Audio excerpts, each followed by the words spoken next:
C'est cette parole. Nous prenons Apocalypse chapitre 13. Puis je vis monter de la mer une bête qui avait 10 cornes et 7 diadèmes ou 7 têtes. Et sur ses cornes 10 diadèmes. Et sur ses têtes des noms de blasphème. La bête que je vis était semblable à un léopard. Ses pieds étaient comme ceux d'un ours. Et sa langue comme une langue de lion. Le dragon lui donna sa puissance et son trône et une grande autorité. Nous savons que le dragon c'est Rome. Quelque part, il y a aussi Satan. Et je vis l'une de ses têtes comme blessée à mort. Mais sa blessure mortelle fut guérie. Quand nous voyons Léon XIV, nous comprenons que l'Église catholique retrouve encore sa puissance. Et toute la terre était dans l'admiration derrière la bête. Et ils adorèrent le dragon parce qu'il avait donné l'autorité à la bête.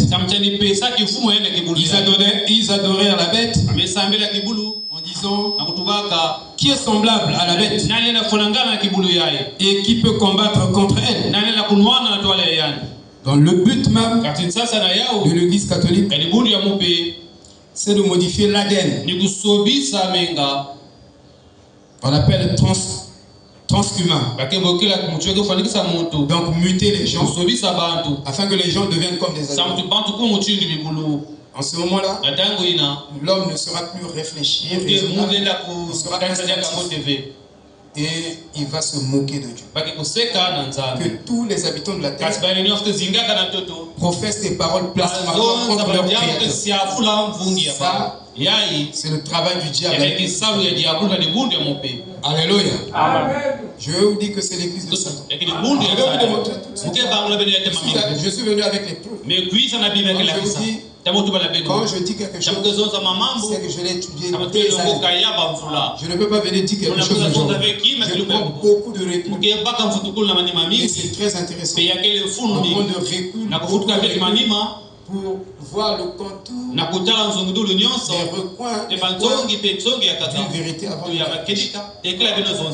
vous qui apportez la parole. Prenez beaucoup de recul. Ne soyez pas pressés à dire quelque chose si vous n'avez pas assez d'arguments. Amen. Vous devez avoir des arguments, des indices, des repères, et ça va vous sauver. Et ça sauvera aussi ceux qui vous écoutent. Amen. Il dit, et ils adorèrent le dragon parce qu'il avait donné l'autorité à la bête.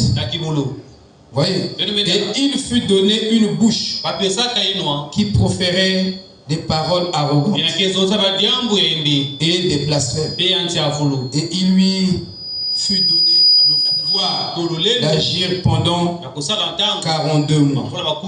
Que le Seigneur bénisse cette lecture dans nos âmes. Shalom. Alors ici, comme je vous ai promis, je vais souligner quelques symboles. C'est très important.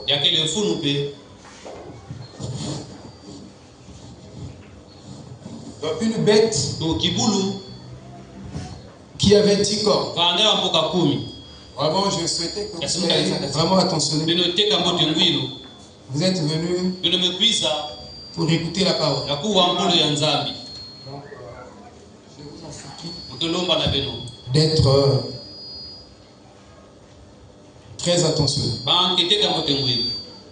Donc, Apocalypse chapitre 17, verset 7, verset 7, verset 9, verset 12, verset 13. L'ange me dit, pourquoi t'étonnes-tu? Je te dirai le mystère de la femme et de la bête qui la porte, qui a les 7 têtes et les 10 corps. Les 7 têtes. Et Frère Branham dit que ces 7 têtes étaient 7 montagnes sur lesquelles le Vatican est assis. Et nous avons les noms de ça, de ces montagnes-là. Amen. Vous devez comprendre les symboles.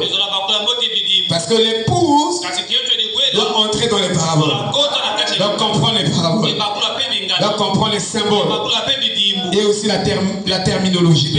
Vous voyez, c'est ici l'intelligence qui a de la sagesse. C'est ici le mathématicien que celui qui est le mathématicien spirituel, qu'il calcule le chiffre, le nombre de la bête. Ça c'est dans une autre version. Que celui qui est mathématicien, qui calcule le chiffre de la bête. Ici, c'est ici l'intelligence qui a de la sagesse. Dans le mathématicien spirituel, les 7 têtes sont 7 montagnes sur lesquelles la femme est assise. Et cette femme-là, ça parlait de qui? Alléluia. Nous voulons découvrir la femme-là. Les 10 corps que tu as vus sont 10 rois. Écoutez bien. Les 10 corps que tu as vu sont 10 rois qui n'ont pas encore reçu le royaume, mais qui reçoivent autorité comme roi pendant une heure avec la bête. Qui reçoivent l'autorité une heure avec la bête. Des rois. Vous devez comprendre aussi. Ils ont un même dessein. Et ils donnent leur puissance et leur autorité à la bête. Ces 10 rois-là donnent leur puissance et leur autorité à la bête. Donc ces 10 rois donnent l'autorité à la bête afin que la bête arrête. Amen. Nous allons découvrir ces 10 rois. De quel roi? Voici les 10 rois. Et ce monde ou la planète, selon la prophétie de Jean, la planète terrestre serait divisée en 10 régions. Et ces régions-là, chaque région est un royaume. Et quand il y a un royaume, il y a un roi. Et ces rois-là devaient donner l'autorité à la bête afin que la bête règne.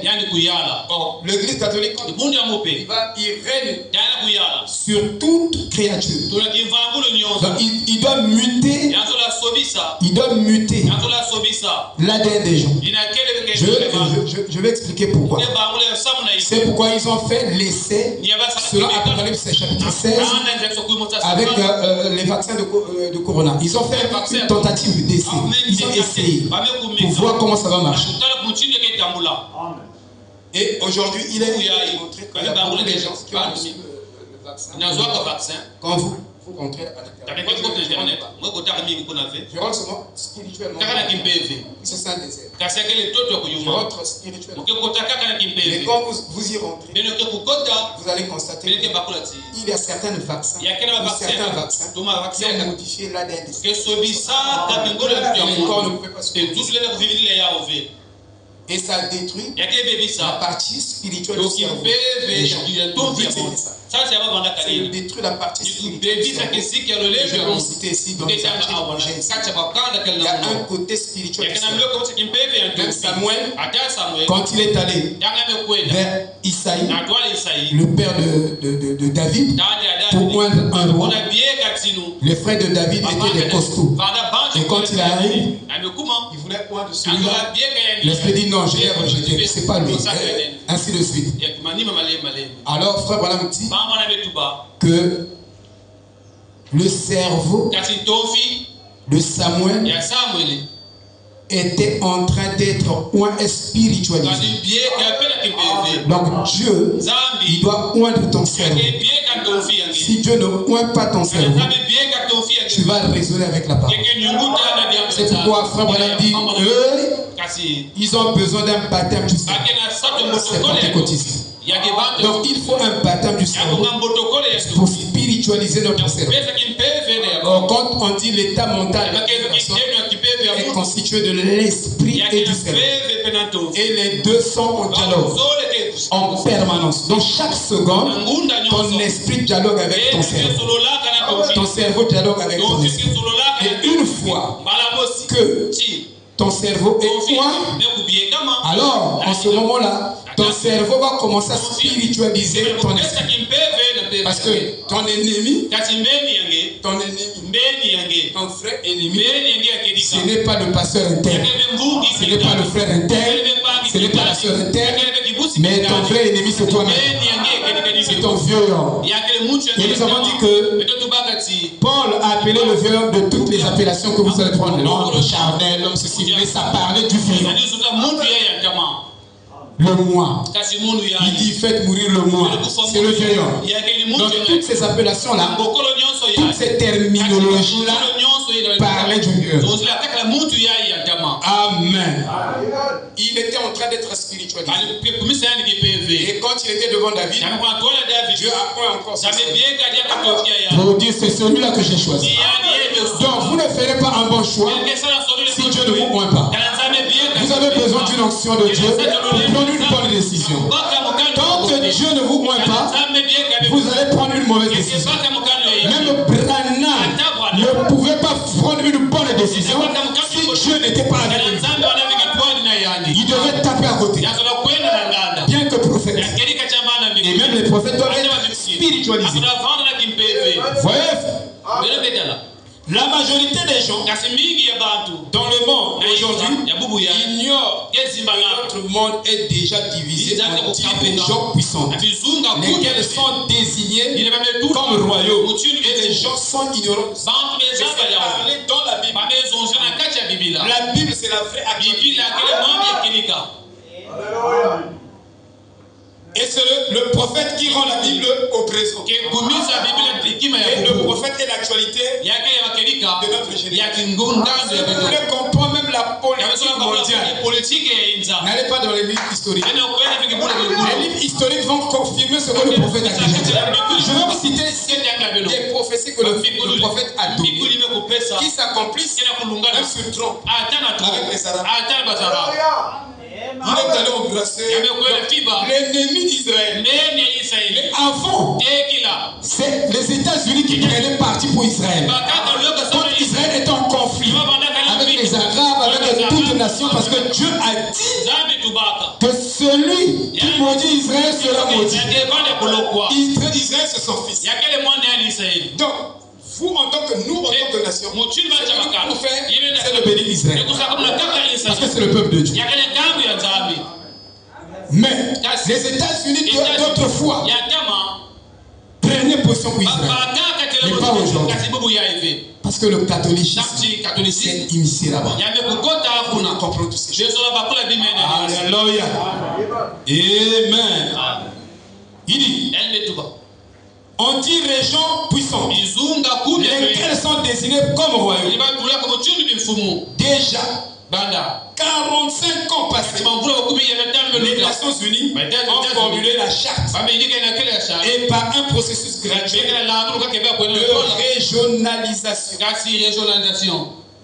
Donc en divisant la terre par région. On appelle ça un processus de régionalisation. Il y a aussi un processus de globalisation. Dans le processus de globalisation, les économistes, on va globaliser les économies. Ça ne sera pas une économie nationale. Mais votre économie nationale dépend à 100 ou à 90% ou à 80% de l'international. Vous comprenez? Voilà. Il dit, ils ont donné un aperçu de la régionalisation éventuelle de la planète. Les États-Unis avaient réussi à déplacer et a placé les nations à travers la régionalisation dans un gouvernement mondial unique dans le futur. Dans le futur. Sans encore le gouvernement mondial. C'est déjà prévu. Oui. Dieu pour faire quelque chose sur la terre, il le déclare d'abord au ciel. Et les gens du monde aussi, ils font la même chose. Le diable imite seulement Dieu. Donc avant de faire quelque chose, il fait les plannings. Même les tours jumelles qui se sont. Mais c'était déjà. Ils ont même créé un billet de dollars américains. Quand vous le pliez de façon systématique, vous le retrouvez. C'est tour jumelle. Et c'est les francs-maçons qui ont façonné ça. Ils avaient déjà un projet. Mais quand tu tiens le dollar, il y aura incendie là-bas, il y aura telle chose qui se passera tel jour et tout est programmé. Et je vous dis que la vie en soi n'est pas un hasard. La vie en soi n'est pas un échec. La vie en soi n'est pas un méli-mélo. Tout est programmé par le ciel. On appelle ça le destin. La vie est ordonnée. On dit la vie est sacrée. Amen. Ils ont divisé en régions. Regardez la régionalisation. Première région est constituée des États-Unis, le Canada et la Mexique. Ça, c'est une corde. La corde représente une puissance. Deuxième région, Europe occidentale. Troisième région, le Japon. Quatrième, Australie et Nouvelle-Zélande. Cinquième, Europe orientale. Sixième, Amérique latine. Septième, Afrique du Nord et Moyen-Orient. Huitième, Afrique continentale. Neuvième, Asie du Nord et Asie du Sud. Dixième région, Asie centrale. Et vous avez là-dedans la planète divisée sous forme de puissance en région. Amen.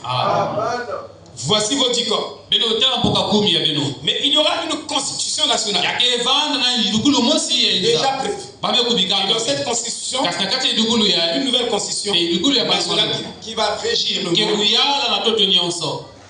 L'association parlementaire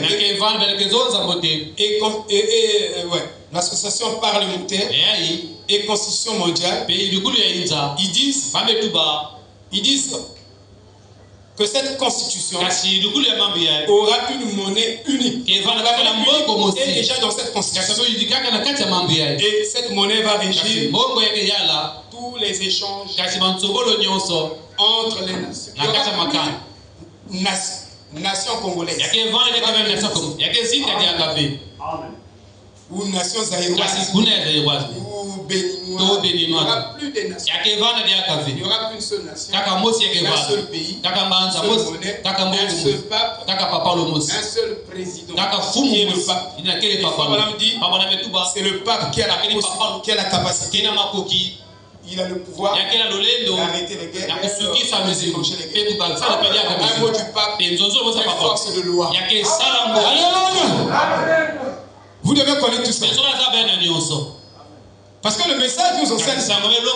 Il y a un monsieur qui a l'habitude de me dire, pourquoi tu ne suis pas les informations? Je suis informé mieux que toi. Je suis plus informé. Parce que toi, tes informations, des mensonges.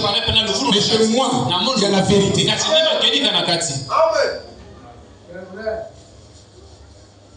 La science, la vraie science, confirme la parole. Je dis bien la précision. Il y a beaucoup de choses à dire ici sur les 10 corps. Et comme je suis au jour de dimanche, je fais comme une évangélisation, bien que j'enseigne, et beaucoup plus. Dans la semaine, je pourrais rentrer pour détailler quelque chose. Alléluia. Vous qui ne venez pas de la semaine, vous allez beaucoup manquer. Vous allez beaucoup. Nous sommes à l'âge où on ne doit pas manquer. C'est très dangereux. Parce que si tu as le vrai Saint-Esprit, tu dois vraiment manger la parole. Tu dois beaucoup manger la parole. Donc, essayer de rendre le service à Dieu avant d'y parler. Je vous ai dit que le communisme avait déjà commencé à longtemps. Mais le pape Léon XIV viendra couronner cela. Et c'est ça qu'on appelle l'antichrist. Parce que le communisme va produire un antichrist. Je ne parle pas de l'antéchrist. Qui peut me faire la différence entre l'antichrist et l'antéchrist? 5 minutes. Qui peut me donner la différence entre l'antichrist et l'antéchrist? Avec précision. Je vous avais dit dans la semaine que je vais poser la question. Il y a quelle différence entre l'antéchrist et l'antichrist? Il faut aller poser les questions comme ça aux frères du message. Ils font beaucoup du bruit. Ah? Qui peut répondre? L'antéchrist et l'antichrist. Ah? Silence de mort. Même à la mort, on n'a jamais un silence comme ça. Amen. Frère Omari, je vais sauver le pays. L'antéchrist et l'antichrist. Les frères. Papa. Oh, ce que je sais, parce que de manière étymologique, c'est vrai. Ouais. Donnez-le le micro, c'est intéressant. Attendez, frère. Vous devez être des béliers. Si vous n'étudiez pas la parole, quand je viendrai ici, vous serez scandalisés. Parce que je vais vous dire des choses compliquées. Allez-y, frère. Oui, donc je disais parce que si on prend de manière étymologique, lorsqu'on dit hanté, on fait référence à une période. À une période. Okay. Oui, quand on dit antéchrist, avant l'avènement d'eux. Il a trouvé. Bravo pour lui.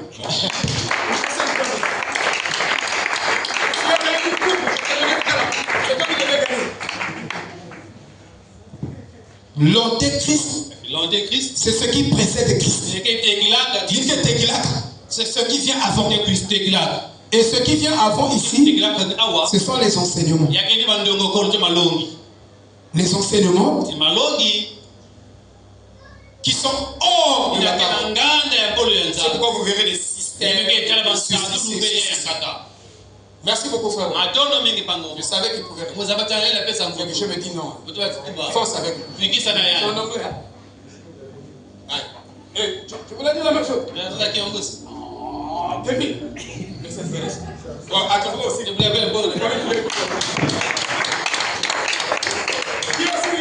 voulait dire aussi la même chose? Non. Non. Après. Franck Gelor, oui. Moi, j'allais dire l'antéchrist, c'est l'esprit qui anime les frères d'adorer le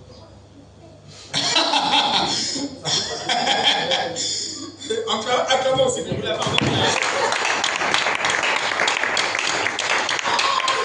Mais moi, dans l'église des docteurs.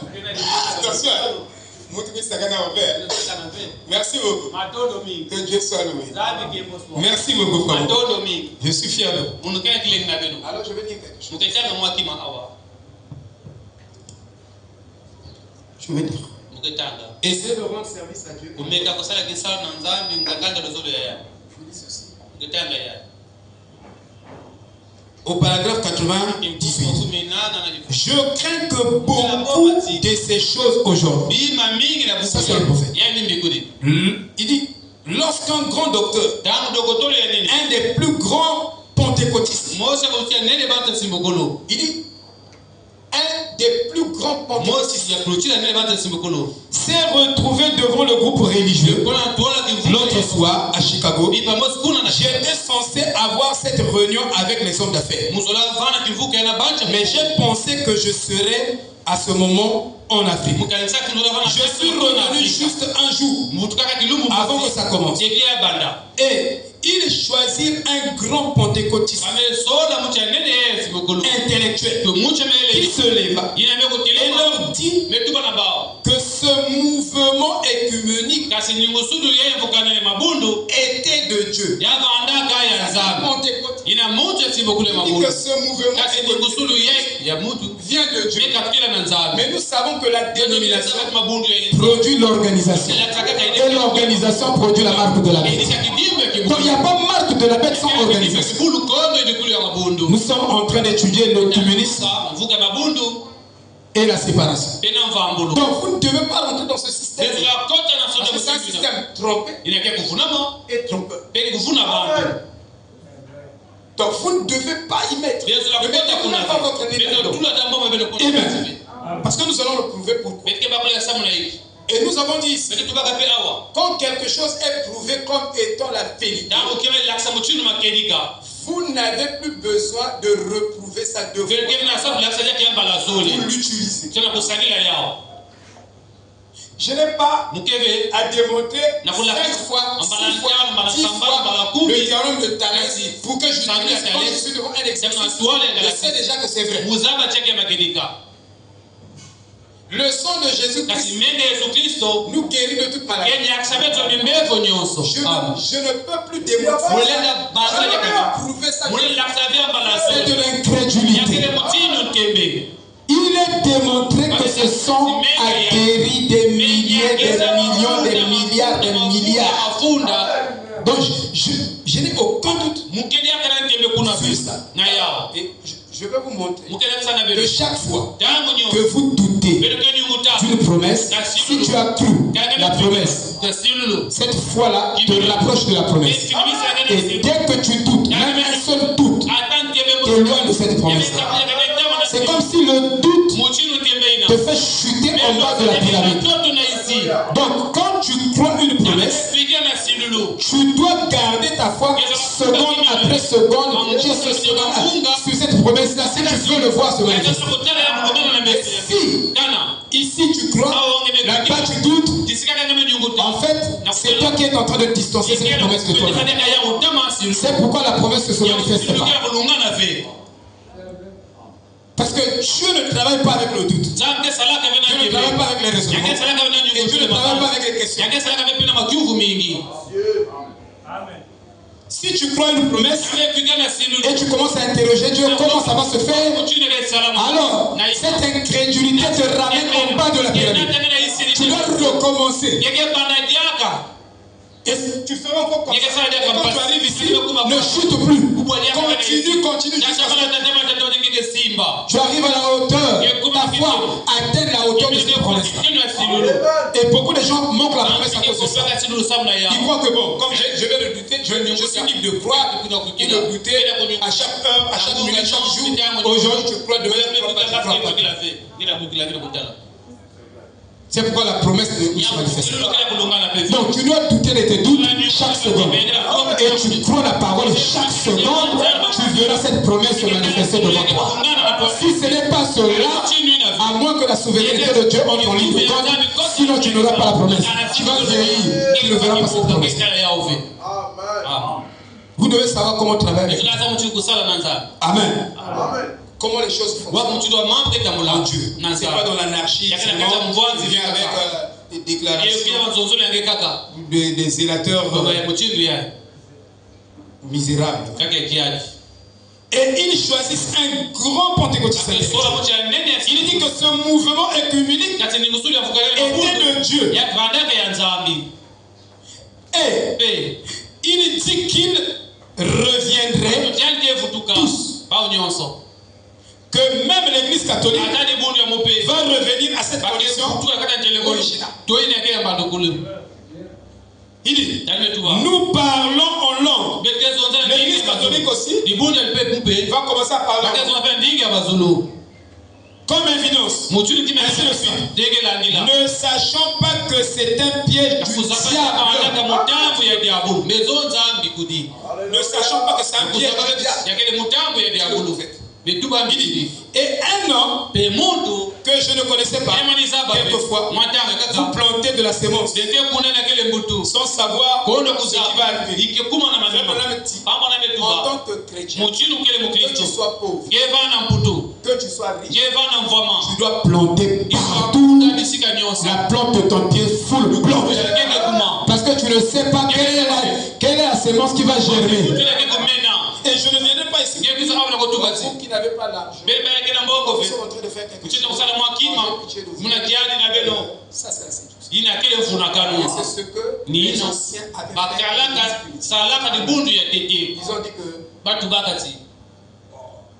le pasteur prêche trop contre les dieux. Moi, je vous dis, attendez d'abord. Vous allez trouver un stable. C'est comme ça que les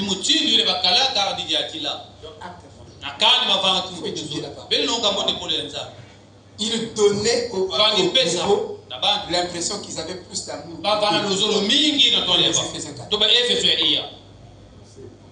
Vous comprenez? Mais vous aimez, je vous dirais, même les petits enfants ne travaillez pas.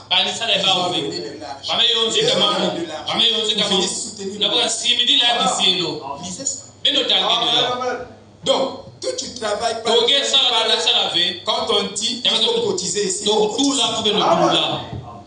faut pas laisser ça à frère Bienvenu, à frère Guy, à frère Romari, à frère Devin. Vous aussi, vous êtes obligés. Même si tu amènes 100 francs, ça va compter dans le Jésus était assis. Il regardait les pharisiens avec leur superflu. Il gagne beaucoup. Il vient, il donne 150 000. Mais celui-là ne gagne pas. Et une veuve est venue. A donné quelques pièces. Elle n'avait que ça. La loi de Dieu. Amen. Parce que Malachie vous êtes frappé de malédiction. Parce que vous me volez de père. Vous me volez toujours. Que vous me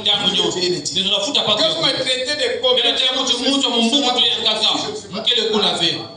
Mais je vous dis, l'antidote, sortir de la malédiction, c'est d'honorer la parole. Pas de venir avec les pitiés. L'humanisme va tuer votre foi. Ne soyez pas des humanistes. Non, les gens souffrent. Même s'ils ont des problèmes, ils doivent honorer la parole. Honorons la parole.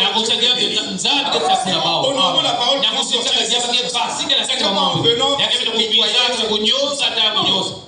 Ça, c'est pas l'évangile. Amen. Vous voyez, il dit. Et le président des hommes d'affaires du plein évangile dit, aussitôt que le grand orateur s'assit, je suis enclin à ne rien contre nos orateurs. Ce n'est pas ainsi. Le frère Branham a dit que ça arriverait. Il a dit que cela conduirait à la marque. Le communiste conduirait à la marque de la bête. Directement. Donc si tu es dans les communistes, regardez, je vous présente les prêtres de l'église catholique. Quand ils vont adorer la je vous montre leur adoration. Donc ils adorent avec les symboles maçonnique, satanique. Carrément, je vous dis. Parce que moi, je connaissais les symboles sataniques. Quand vous voyez le pentagramme, hein, on vous dit que si tu veux faire quelque chose, tu traces le pentagramme, tu rentres et tu fais les incantations, tu prononces les paroles, tu traces le cercle. On appelle ça quadrature du cercle. Donc, un cercle qui a la même surface que le carré. Dans le sens Il dit que pour résoudre ça, c'est l'esprit et la chair qui doivent se proportionner, s'égaliser. Ils font beaucoup de trucs. Regarde, il y a les symboles qui rentrent dans l'adoration. Dans l'église catholique, ils utilisent, quand ils adorent Dieu, ils utilisent des symboles. Tous ces symboles qu'ils utilisent dans leur adoration, c'est des symboles sataniques.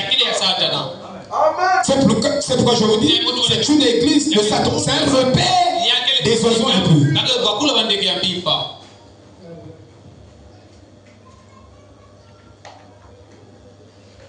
Donc, le symbole par excellence de l'antéchrist. L'antéchrist. Nous venons de dire.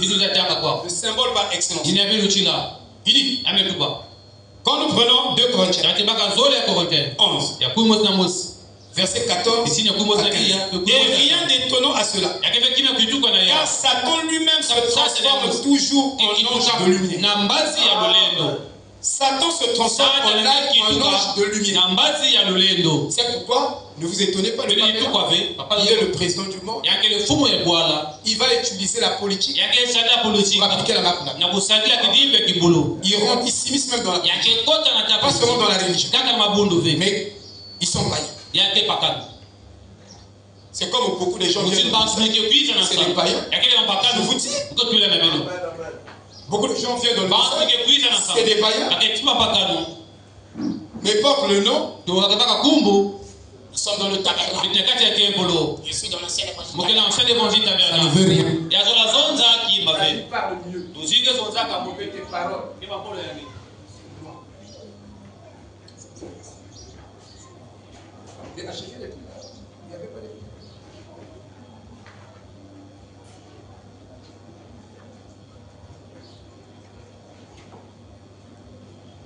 Amen. Amen. Et quand vous lisez Apocalypse 13, verset 11, ça nous parle du leader de l'église catholique. Il a une apparence de l'agneau. Il est là, comme un agneau, mais c'est un faux agneau. Qui peut dire amen? C'est un faux agneau. Ce n'est pas un vrai agneau de Dieu. Alléluia. Verset 15. Ce n'est donc pas extraordinaire si ces ministres aussi se transforment toujours en ministres de justice. Vous voyez? Dans Apocalypse 18, 4.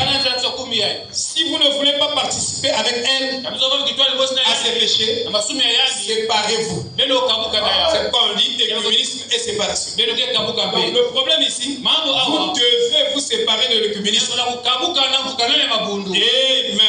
Amen. Amen. Le pape, quand vous arrivez chez lui, il a 3 couronnes. Et il y a une couronne qui tire en fait. Voilà. Mais il est en train de présider la messe.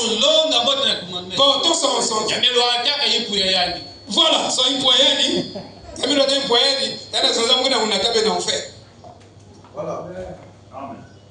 Parce que ça, il y a toutes les couronnes, les 3 couronnes qui sont sur sa tête, a une signification.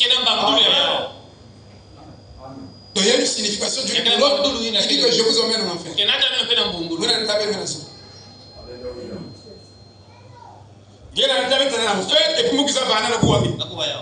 C'est comme moi, je viens ici. Frère, si je ne prêche pas la vérité, quittez pour vous. C'est pourquoi vous devez étudier les paroles d'un homme et les actions d'un homme. Et ça doit être proportionnel. Il dit des bonnes choses, mais dans la pratique, il fait le contraire. C'est pas un serviteur. Ça, je vous dis la vérité. Ne suivez pas. Vous n'êtes pas lié à lui. Dieu ne vous demandera jamais des comptes pour l'avoir fait. On a mis les gens en prison. Donc forcément, même si tu déconnes, tu fais ceci. J'ai fait une alliance avec le pasteur. Il y a une épée. où les gens ont fait une alliance avec les femmes, qu'ils volent de l'argent, qu'ils marchent contrairement aux Saintes Écritures. Il a déjà scellé son alliance avec le pasteur. Ça, c'est l'église. Ça, c'est pas l'église. Où l'église où les enfants de Dieu doivent rester. Alléluia. Amen.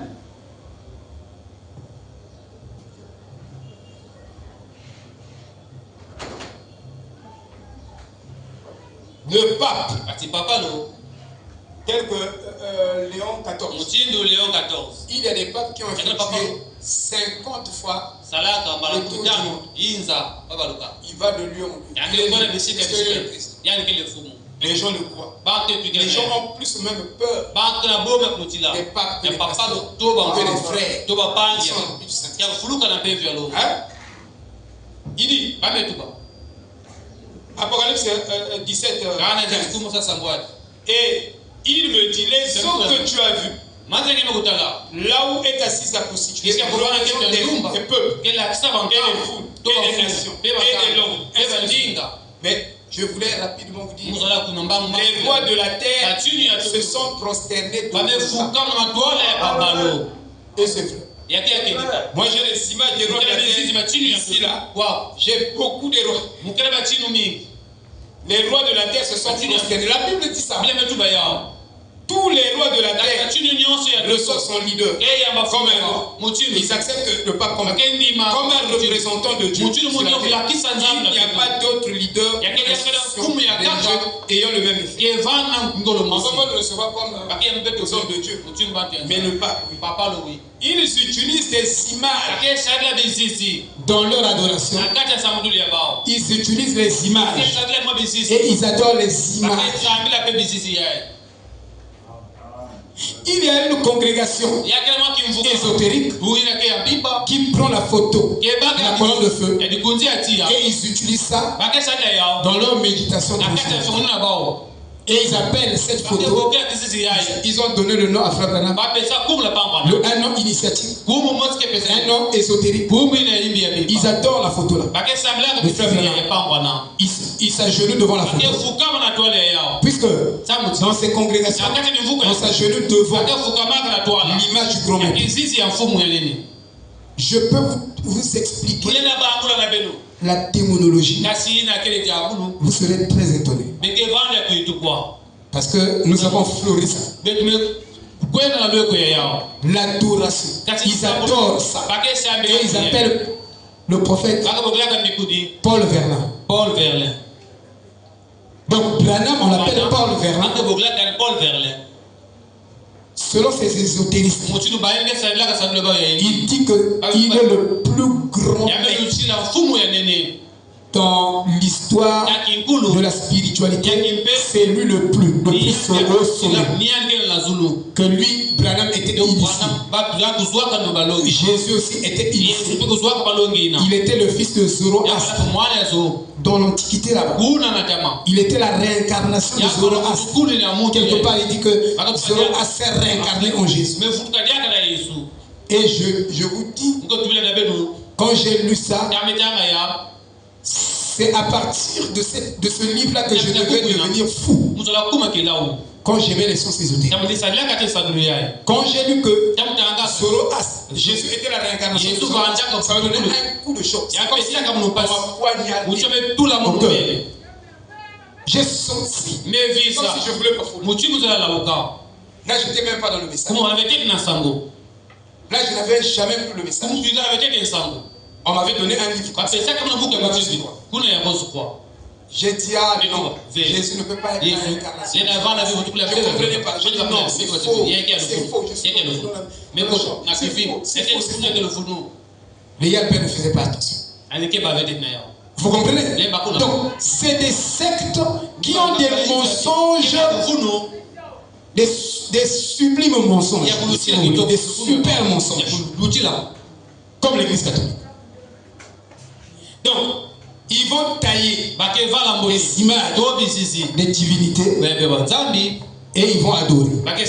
Je vous dis, j'ai ici des images taillées. La Bible dit ici, dans Deutéronome, il dit, Deutéronome 4:16, de peur que vous n'agissiez de manière perverse et que vous ne fassiez réellement une image sculptée, par les mains des hommes. Une image sculptée. Il y a des images qui ne sont pas sculptées. Mais il y a des images qui sont sculptées par les mains des hommes. De peur que une image sculptée. Parce que si vous partez, il y a une montagne. Je ne sais pas, aux États-Unis, vous-même vous avez vu ça. Où Dieu lui-même avait sculpté le visage de Abraham. C'était pas la main de l'homme. Ça, c'est pas la main de l'homme. Vous devez être précis. Vous savez, quand je grandis, si je voyais quelqu'un, je travaille avec quelqu'un. S'il ne retenait pas les femmes, j'avais envie de mourir. Vous travaillez des nains. Je mets la pression. Je me quand tu dis quelque chose. Il faut être précis. Il ne faut pas parler vague. Quand tu parles, il faut donner un contexte. La forme de quelques symboles, la représentation d'un mâle ou d'une femelle. Il dit, Deutéronome 5, tu ne dois pas te faire d'image sculptée. Les artistes, les sculpteurs, taillent des pierres et ils taillent des pierres et ils commencent à adorer la pierre. Ça devient Dieu. Un bois dans la forme d'un Dieu. Ils commencent à adorer. L'église catholique est pleine de ces symboles. Ésaïe 42, verset 8.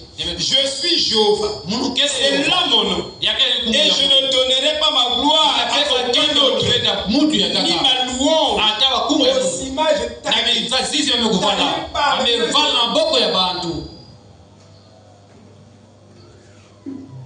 Et dans le symbole de l'adoration de l'Église catholique, ils ont une croix renversée. La croix de Jésus est comme ça. On n'a pas le symbole de la croix. La croix de Jésus est comme ça. Et vous voyez la partie là, c'est ça. Mais ils ont, dans leur adoration, ils ont une croix renversée. Donc ils ont renversé pour se moquer de Jésus. C'est un petit mini. C'est un petit Jésus qui est mort. Ils ne connaissent pas la valeur de la mort de Jésus. Amen. Dans la Révélation, dans Apocalypse 13-14, ils utilisent des images et les adorent. Donc, Psaume 115, leurs idoles sont d'argent et d'or, l'œuvre des mains de l'homme tiré du sol. Elles ont une bouche, mais elles ne parlent pas. Les dieux là ont des bouches comme les dieux Dagon. Et vous verrez le dieu Dagon dans l'adoration de l'église catholique. Vous verrez le dieu Rai, le dieu soleil, dans l'adoration de l'église catholique, dans le principe d'adoration. J'ai ça ici. Et les dieux. Donc tout est symbolique. Toutes ces images ici. Je pourrais développer ça dans la semaine petit. Regarde, j'ai les images.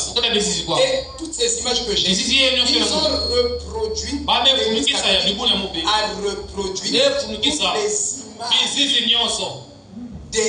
des divinités. Ils ont reproduit ça à la lettre. Aujourd'hui, vous trouvez par correspondance les images. Et ils en ont ici. C'est vraiment. Alléluia. Voilà. Est-ce que vous comprenez? Donc c'est pourquoi je vous dis, sortez du milieu de mon peuple. Et je vous dis, toutes ces pratiques de l'église catholique sont rentrées dans le message. C'est ça que je voulais vous démontrer. Et je le fais mercredi. Pour pour ceux qui fuient. Je vais vous démontrer comment ces mêmes pratiques de l'Église catholique qui ont reproduit le paganisme là-bas dans leur adoration, c'est la même chose qui se reproduit au milieu de nous. Le pasteur est devenu une divinité dans les églises du message. Le pasteur ne peut pas être une divinité. Si vous le placez comme une divinité, vous êtes des catholiques. Et Frère Branham dit, si ce message continuait, le temps continuait, les gens qui sont dans ce message deviendraient pires. C'est une citation.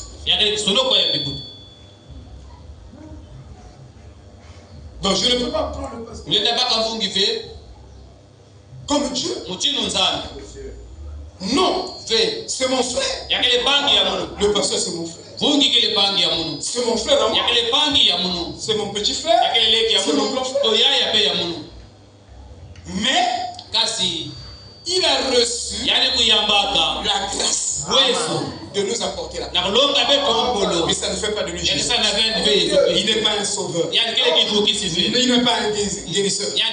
C'est un frère.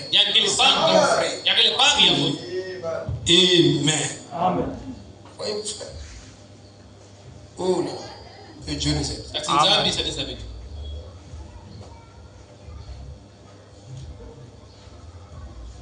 Faites précis. Dieu est précis. Amen. Il dit.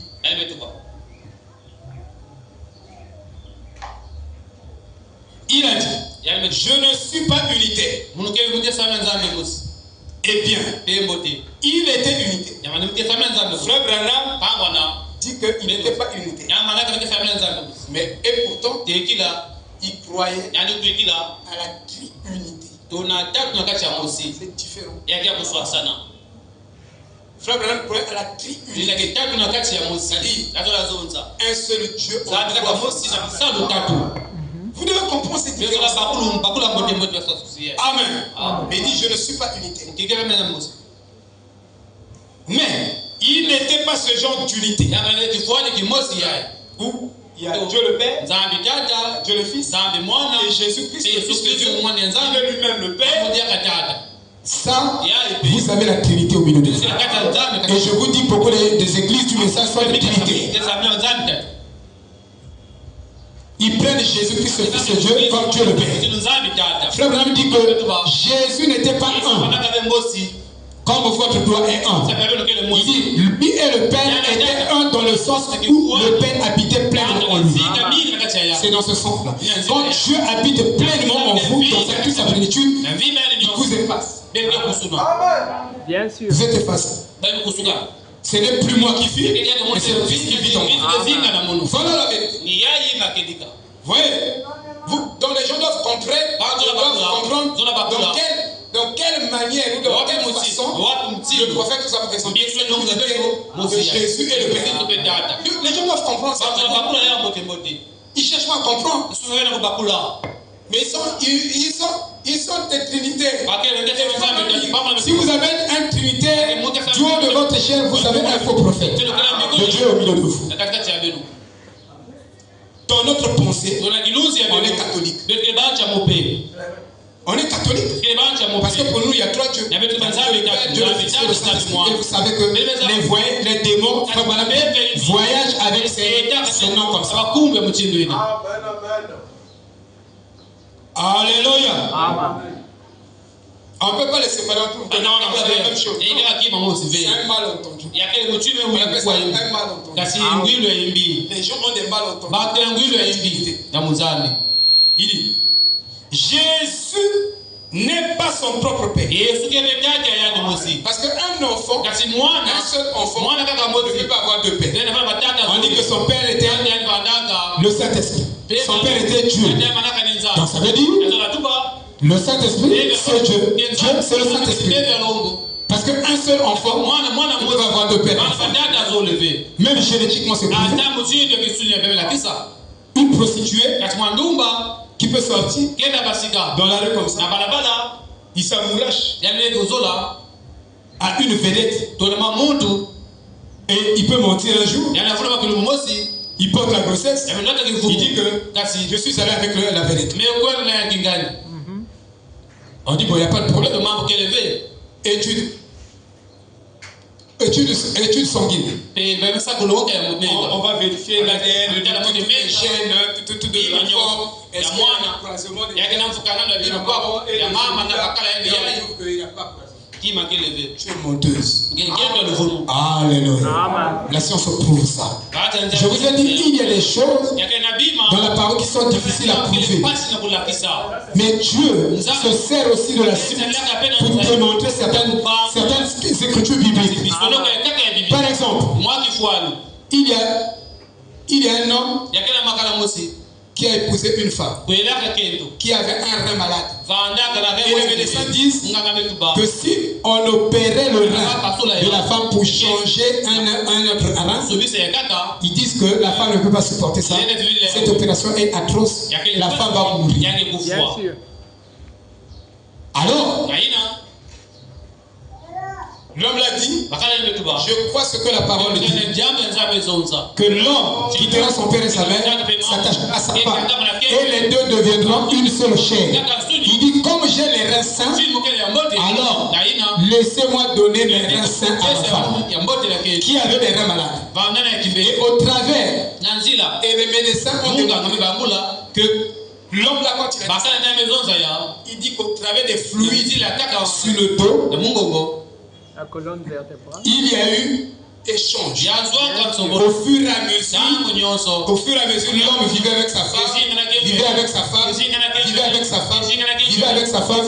Le rein saint de l'homme a purifié le rein saint, le rein malade de la femme. Et ils ont constaté que plus les années passées, le rein de la femme hérissait. Et à la fin, les reins de la femme guérit totalement. Et la maladie qui était dans le rein était partie. Sans opération. C'est pourquoi il est écrit, vous deviendrez une seule chair. Devenir une seule chair, ça veut dire beaucoup de choses. Ça dit que toi, sois saint, tu sanctifieras ta femme.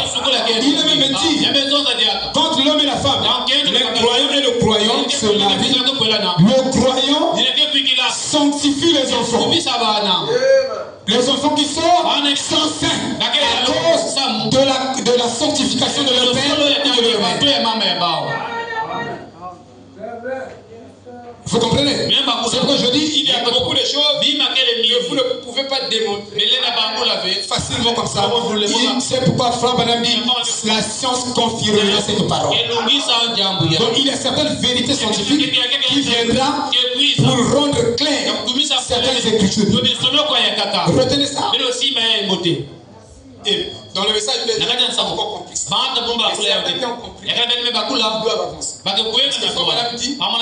aura le génie génétique. Et les pentecôtistes. Mais l'épouse va comprendre. Vous comprenez, frère? Il dit,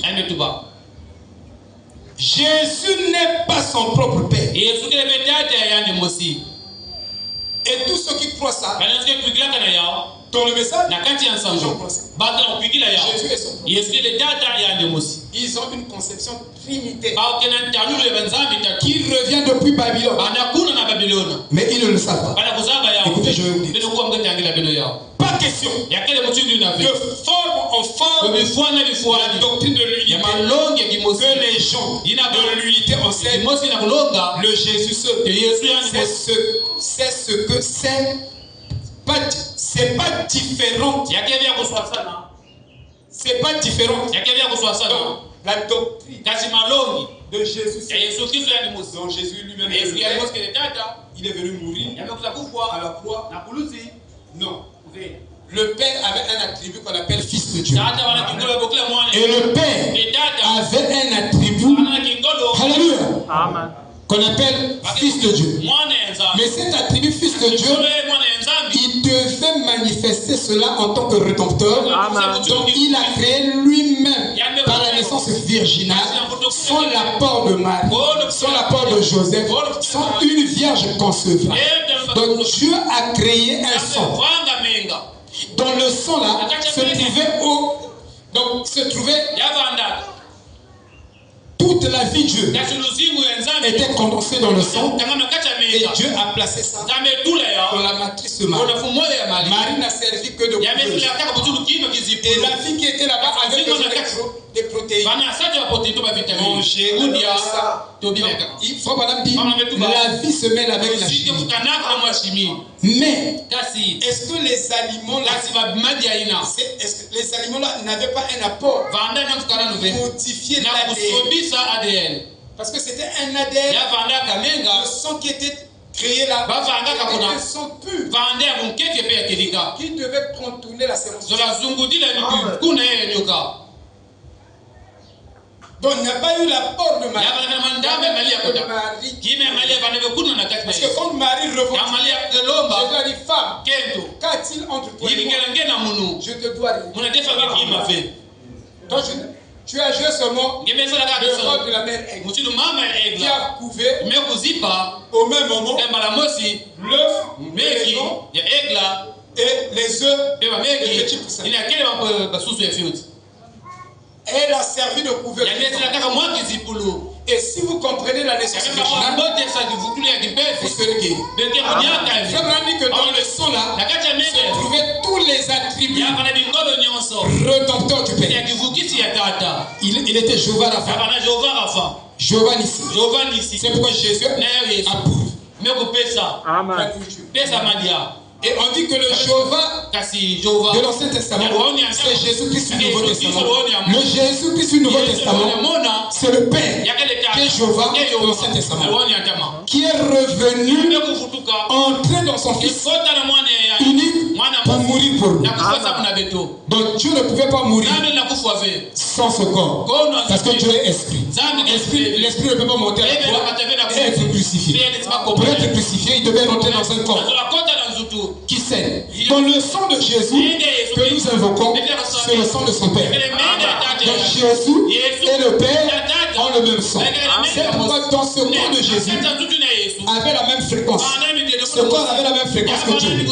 Dans la vibration du Saint-Esprit et la vibration du corps, c'était la même vibration. C'est pourquoi Jésus n'avait pas besoin d'aller dormir pour avoir un songe,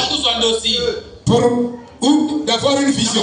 Quand il venait, la vibration de ce corps et la vibration du Saint-Esprit. Écoutez, le Jésus c'est ce que c'est. N'est-ce pas différent? Il dit, n'est pas différente de la doctrine trinitaire où le bébé est assis sur les genoux de la mère. Et le bébé là, dans les symboles, vous voyez Samiramis. C'est une mère de Dieu. Et donc, elle porte son enfant. L'enfant là, c'est aussi son mari. C'est aussi le père. Ah oui, hein? Il dit, où le bébé est assis sur les genoux de la mère. La corruption babylonienne. Et l'inscription dit, l'enfant ou le bébé est le mari de la mère.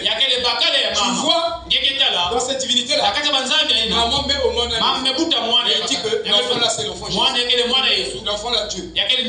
Et maman là devient la femme de ce bébé. Et vous avez ces symboles répétés dans l'église catholique. Marie et un faux Jésus. Si vous pouvez mettez-moi petit Jésus. Mettez-moi bébé. Dans l'église catholique. On ne montre pas Jésus, un gros Jésus comme ça. On montre un Jésus petit bébé.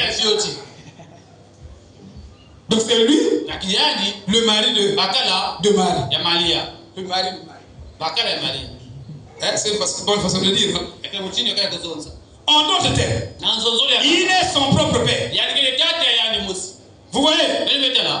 Vous avez une trinité dans l'homme, vous avez une unité dans l'homme, et les deux sont à des millions de kilomètres. Donc la relation des catholiques est à des millions Il y a quel tama mingi kasi sambu ya nzambi vous participez à un culte. Mais quand on dit de tenir la bougie. le sima bougie Le chapelet. Réjouissez-vous. Parce que le prophète est toi qui seras tu devais être Frère Marie, je vous salue, Frère Marie. Ce matin, c'est ce que tu devais faire. Bien sûr. Réjouissez-vous. C'est pourquoi j'aime le prophète. Je l'aime beaucoup. Ce qui était arrivé à la 6e dimension. La voix dit tous ceux qui t'ont aimé et tous ceux que tu as aimé, je te les ai donnés ici. Je te les ai donnés ici. Aimer le prophète. Donc il y a une promesse du salut qui est liée par le fait d'aimer. D'aimer ton pasteur, d'aimer ton prochain, d'aimer ta soeur. Quand tu n'aimes pas, tu n'aimes pas. Parce que le diable n'a pas la main. Il a des connaissances, il a des dons authentiques. Je vous dis, des dons authentiques. Hein? Des dons authentiques, ce n'est pas des faux dons. Un Saint-Esprit authentique, mais des personnes non authentiques. C'est ça la vérité. Des dons authentiques, le Saint-Esprit authentique. C'est pourquoi ne blasphémez pas. Vous passez quelque part, les gens sont en train de parler en langue. Quand tu te mets à rire, tu ne connais pas la parole. Tu dois être enseigné. Il faut shabana. Oh, regardez-moi, les dénominationnels. Mais tu peux pécher. Parce que celui qui parle là-bas, c'est un Saint-Esprit authentique. Vaut mieux se taire. Amen. Frère Branham a dit à Billy Paul, ne rentre pas sinon tu vas blasphémer. Il dit, laisse-le. Pourquoi? Parce qu'il y a un mystère. Saint-Esprit authentique. Les dons authentiques. Mais des personnes non authentiques. Maintenant toi tu vas faire quoi? Tu vas blasphémer. Parce qu'ils sont faux.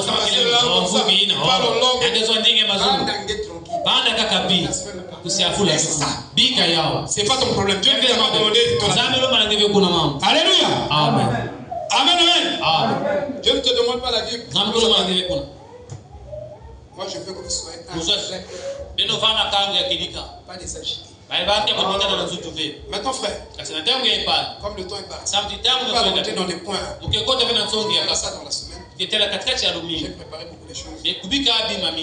Alors, quand tu auras la persécution, parce que je voulais parler du troisième, vous devez comprendre le troisième. Et que fait le troisième? Si vous ne comprenez pas, vous n'êtes pas. Pourquoi vous voulez être ignorant? Pourquoi vous gardez votre pasteur? Vous contentez. Les frères qui prêchent pour l'instant. Ils vous exhortent. Ils sont en train de marcher. Ils vont vous enseigner. Je ne minimise pas ces frères. Ils ont des dons. C'est moi-même qui les reconnais. Parce que quand ils dévient, je peux savoir qu'ils ont des dons. Prochainement, je le verrai. Sinon, vous irez avec des faussetés, des erreurs. Vous aurez des vrais problèmes. Parce que les problèmes ne se font pas tôt ou tard. Parce que vous ne marchez pas avec la vérité. Maintenant, Virginie, les frères sont là. J'attends seulement qu'ils prêchent la doctrine. Je vais les emmener ici et les consacrer. Et quand je leur dis, consacrez-vous, prêchez la doctrine. Parce que si vous ne prêchez pas la doctrine, vous avez un corps sans squelette. Et ce corps sans squelette ne vous emmènera nulle part. Je vous dis, un corps qui n'a pas les squelettes n'a aucune direction. ils vous emmènent nulle part. Donc moi j'attends que tous ceux qui interviennent ici, produisez-moi un enseignement doctrinal. Prêchez la doctrine. Et si vous prêchez la doctrine, à ce moment-là, j'ai confiance en vous. Je peux voyager, je peux mourir. Je sais que vous pouvez prendre la relève sans gaspiller cette église. Amen. Donc je disais que Frère Branham a dit, suivez le troisième la persécution. Dans la pression. Donc nous surveillons.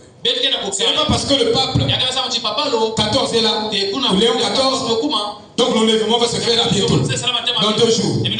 Non. Amen. Amen. Ce n'est pas à nous de déterminer.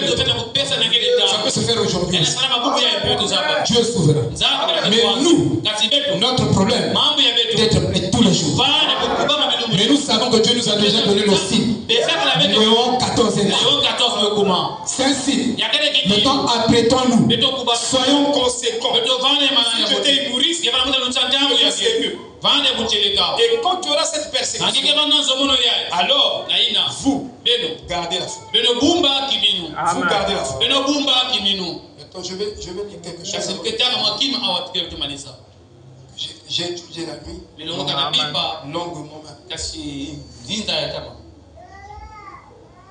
J'ai étudié ceci. Que notre foi ne doit plus regarder aux circonstances. Amen. Ah oui, frère. Ah oui. Notre foi ne doit plus regarder aux circonstances. Si elle regarde les circonstances, ça serait compliqué pour nous. Vous voyez? Alors, chaque circonstance qui arrive nous pousse à se poser la question. Amen. Et si on se pose la question, c'est pas mauvais de poser la question dans le sens de vouloir pour nous avons expliqué ça ici. C'est-à-dire que tu crois déjà mais tu cherches des éclaircissements. Tu cherches encore des détails. Une compréhension excellente. Mais si tu poses la question, ne fais pas ça. Parce que ça montre que tu peux dépasser. Amen. Donc, tu cherches à poser la question, piéger le prédicateur. Et au temps de Jésus, écoute. Donc, Dieu se moque de ce que vous ressentez. Et vous ne devriez pas vous en soucier de ce que vous ressentez. Beaucoup de choses vont arriver. Que l'œil va voir, que l'oreille va écouter. Toi, tiens-toi dans la parole. Amen. Dieu a-t-il dit cela ou non? C'est sur quoi que vous devez vous concentrer. Je dois me concentrer pas sur les circonstances. C'est sur ce que Dieu a dit. Moi je regarde seulement ce que je vis n'existe pas. C'est le négatif. Alléluia. Qui est malade? Vous avez peur? Vous vous concentrez sur la guérison. Il a dit par mes mères vous avez été. Je me concentre sur ça. Même si je sens la douleur, je suis déjà guéri. Cette douleur, c'est un signe que Dieu m'a guéri.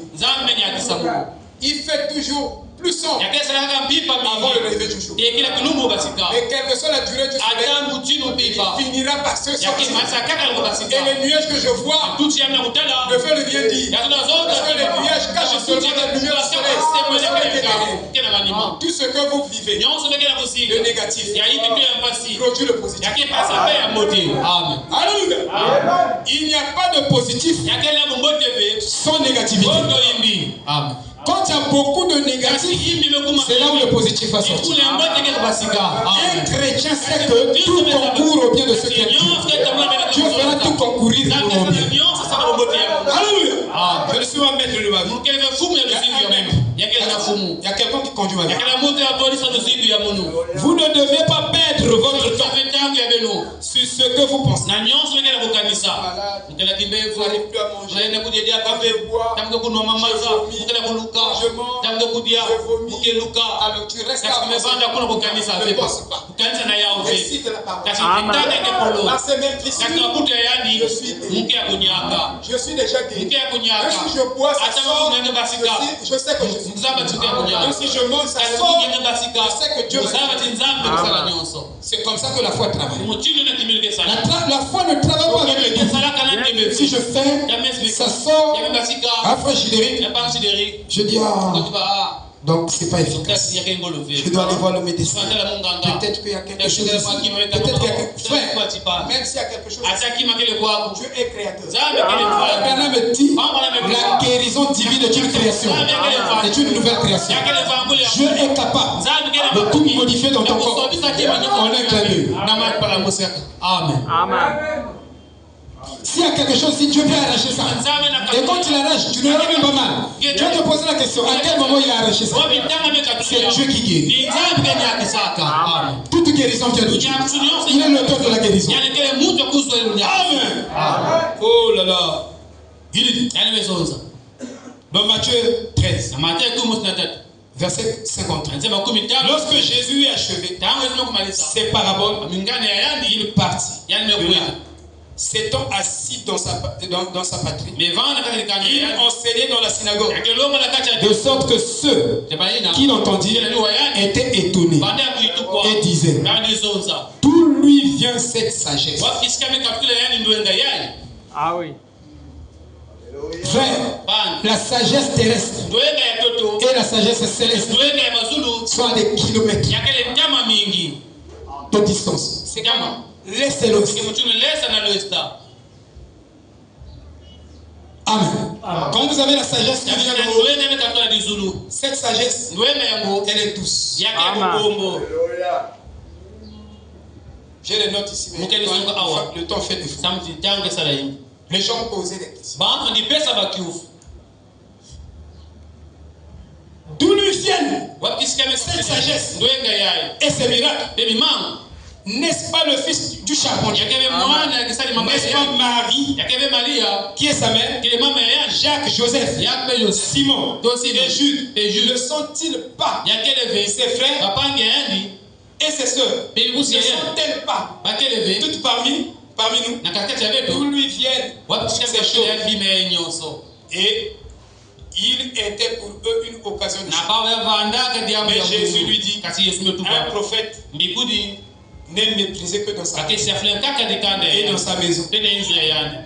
Et il ne fit pas beaucoup de miracles dans ce lieu à cause de leur incrédulité. Dieu ne peut pas opérer un miracle parce que toi, tu es un bon raisonnable. Tu es un bon douteur. Tu as un diplôme de doctorat. Pour les doutes.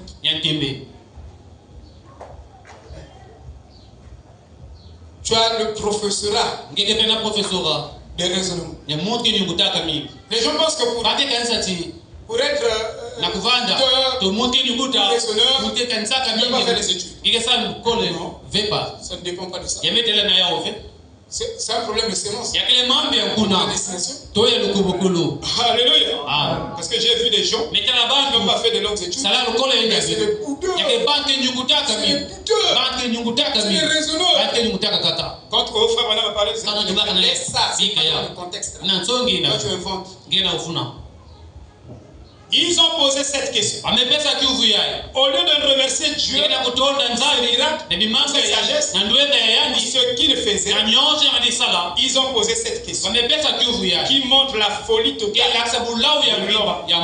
Et il n'a pas accompli un seul acte puissant. Le pasteur ne peut rien faire. Si tu le crois. Il y a beaucoup de gens. Il y a des gens. Parfois ils n'aiment pas même. Mais ils croient. Il y avait les catholiques, il y avait les protestants. Et puis, les frères, ils restaient là dans le des années.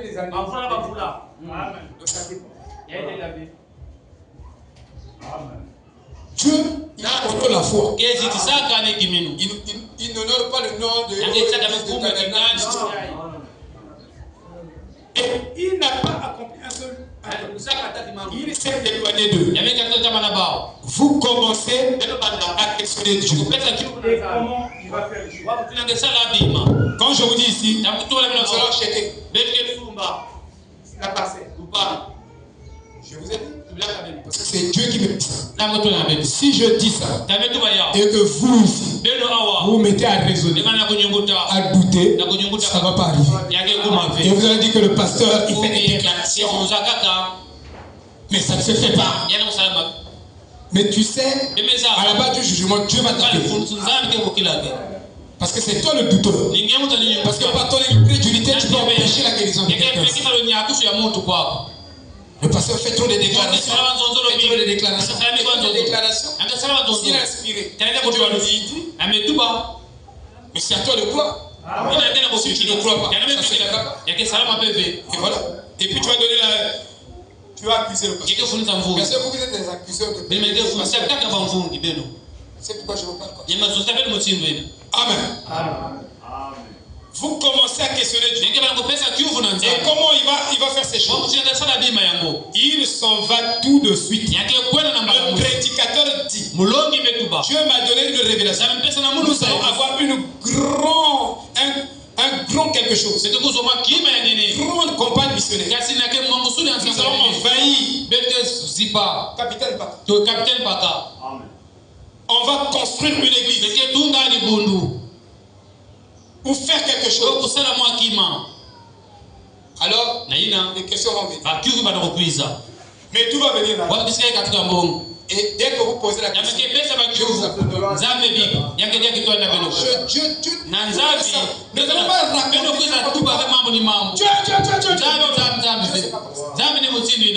Dieu, il a sa manière, il a ses principes. Quand tu doutes, il t'abandonne.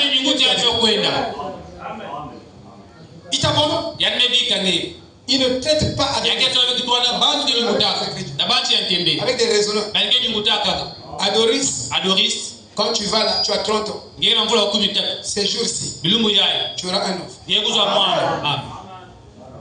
J'ai prononcé la parole. Regardez la soeur Flore qui est venue. Elle est venue prier avec moi. Dieu me donne et le mois. Je dis, en août, tu vas concevoir. Demandez-la, elle est là, elle a 3 enfants. Quelqu'un a dit, oh non, tu es allé dans une église que le pasteur n'a pas le Saint-Esprit. Donc moi, je n'ai pas le Saint-Esprit. Mes frères et 3 enfants. Elle a reçu ça par le prière ici. Oh, comme tu as marié un païen, tu n'auras pas les enfants. Ça, c'est les frères du message de l'église. Et les pasteurs du message. Et c'est les grands pasteurs. Il a dit que si tu te maries avec un païen, Dieu va te refuser les enfants. Pour te punir. Bon, pour dire, mais ces gens-là ne se répondent pas. Ils ne viennent pas me voir pour se repentir. Mais ils ont le courage de dire ça. Flore sait. Depuis qu'elle est restée avec son mari, elle n'avait jamais conçu. Et quand Dieu me donne le mot là, je déclare, elle a conçu. Et après, la voilà avec 3 enfants. Aujourd'hui, elle a 3 enfants. Ça vient de Dieu. Vous comprenez, frère? Oh là là. Dans le message, les gens sont agités pour rien. Ils sont enseignés. Comme on prêche dans le bruit. Aujourd'hui, il n'y a pas l'onction, non? Tout est faux.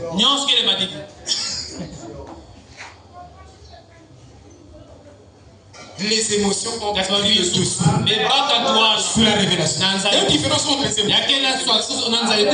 La révélation, c'est pas cette émotion. Les émotions là. Et le plus grand caillou du groupe, c'est le plus grand péché. vérifiable. Il y a des amens qui arrivent de façon brute, spontanée. Parce que ça touche le cœur. Il ne va pas résister. Ça sort. Amen. C'est sacré.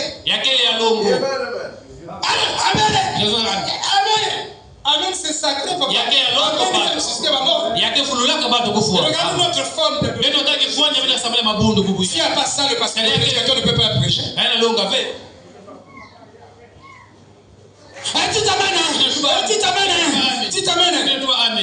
Oh, dans la parole, nous est enseigné que je peux vous exiger un amen si j'avais déjà démontré ça dans les Écritures. Je vous ai donné suffisamment les Écritures pour ça. Et quand je vous dis dites amen, vous vous référez sur les Écritures que j'ai mises. C'est comme ça. On y va. Dites amen. Amen. Ah, Dieu est terrible. Frère, être enseigné.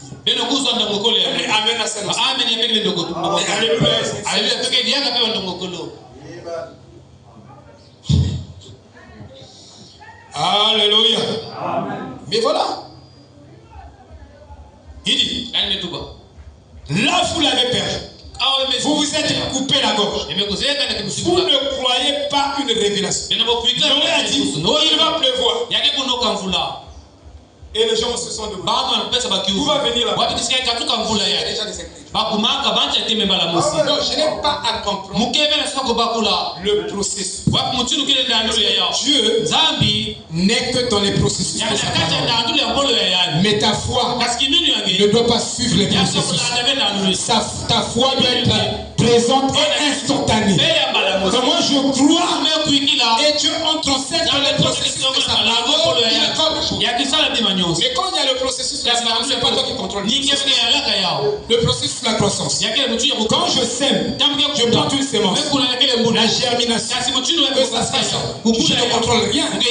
Comment on pousse tes cheveux? Il n'y a pas de processus. Tu ne peux pas contrôler le processus. Tes ongles, comment ça pousse? Ça pousse comment? Tu peux contrôler ça. Tu peux dire que de tel mois à tel mois, mes cheveux vont être de tel mois à tel mois, ça va pas être. Vous dites, non, avec les produits chimiques, mélanger, déterminer les degrés et le nombre de cheveux qui vont sortir, ça relève de Dieu. Pas de l'homme. Et le nombre de fois que vous clignez les yeux jusqu'à la fin de votre vie, vous pouvez compter ça. Dieu a posé des questions. C'est pourquoi il est le seul sage. Le patron de votre cœur. Vous connaissez le nom de votre cœur. Est-ce que vous connaissez? Hein? Vous pouvez compter ça? Chaman.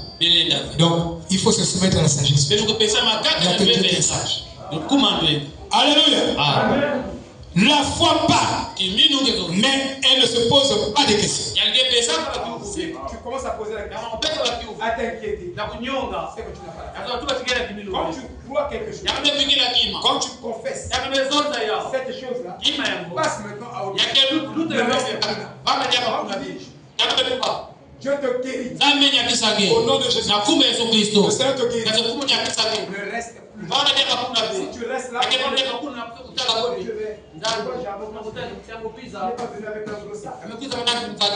pour montrer qu'il est béni. Qu'il vienne avec un petit sac. Dieu l'a déjà béni. Amen. Dieu l'a déjà béni. Je ne suis pas en train de poser des questions. Regardez comment parle. Dans 2 Corinthiens 4, nous sommes pressés de toute manière. C'est une circonstance. C'est quelque chose qui se passe à l'extérieur de nous. Nous sommes pressés. Nous sommes pressés de toute manière. Mais nous ne sommes pas réduits à l'extérieur. Et pourtant, Il y a telle condition. Mais je sais que la condition là n'est pas éternelle.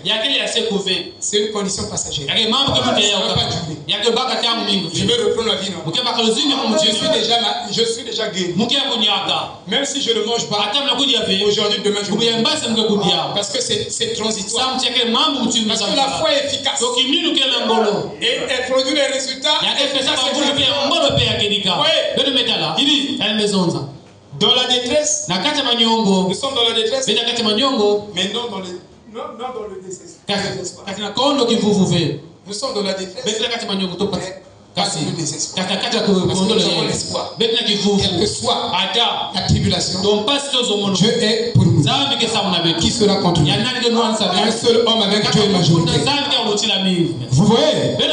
Il dit persécuté, mais non abandonné.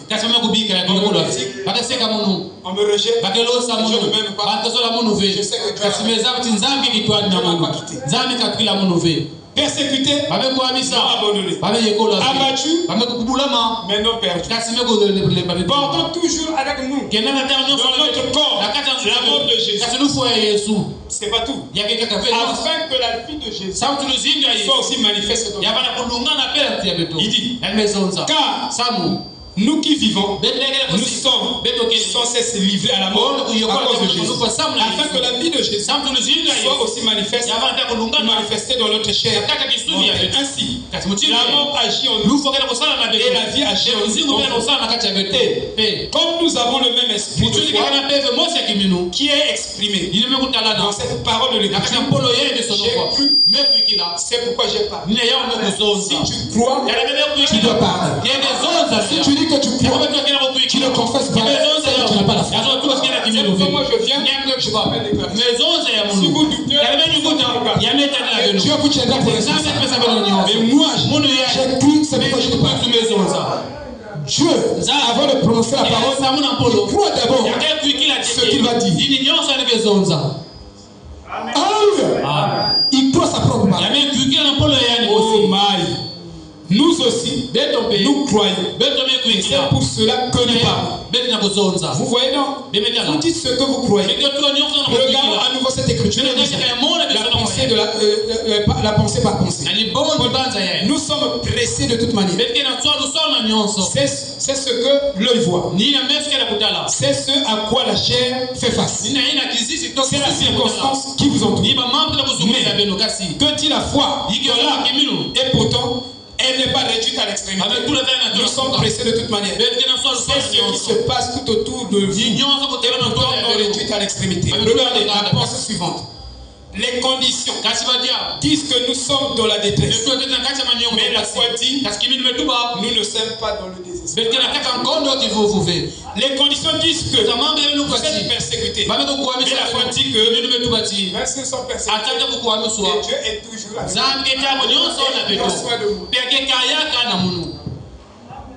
Frère, tous ces derniers temps, Dieu est en train de m'enseigner à ne pas compter sur les hommes. Dieu m'enseigne. Il dit, regarde, moi je veux que tu enlèves tes yeux sur les hommes. Tu dois compter. Parce que l'homme est failli. L'homme est ce qu'il est. Il est bon chaud. Il est failli. Moi je ne suis pas failli. Je m'apprends à compter sur lui. Alléluia. C'est pourquoi je dis,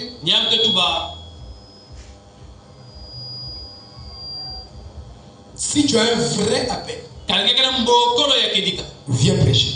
Et si tu sais que tu comptes sur les hommes, arrête de prêcher. Sinon tu seras l'homme le plus malheureux. Et tu vas même rentrer dans les blasphèmes. Tu vas commencer à blasphémer. Tu vas commencer à dire des choses. Amen. Il dit, les conditions disent, portons toujours avec nous la mort de Christ. C'est les conditions. Donc, chaque chose négative que le diable peut nous indiquer dans cette vie, la foi de Dieu dit qu'il y a quelque chose de plus supérieur. Dieu vous montre les circonstances. Mais Dieu vous montre ce qui est supérieur aux circonstances. C'est pourquoi moi je vous dis. Je dis encore. Mais tout va bien.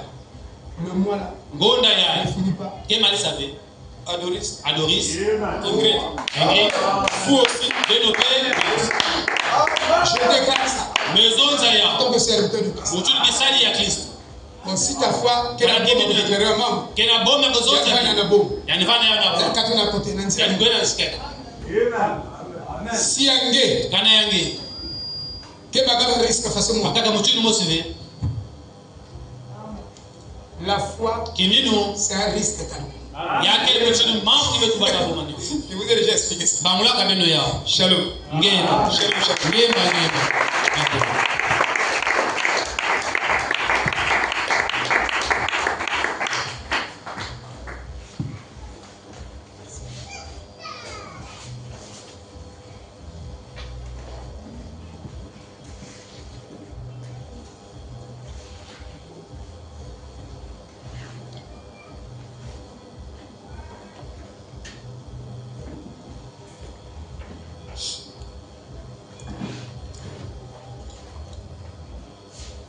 Dans ce monde pervers et agité, Seigneur, tu as cherché, tu m'as cherché, tu m'as cherché, tu m'as retrouvé, ton amour est grand pour moi.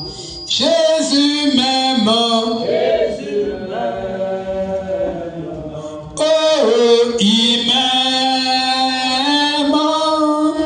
il m'aime, il est mort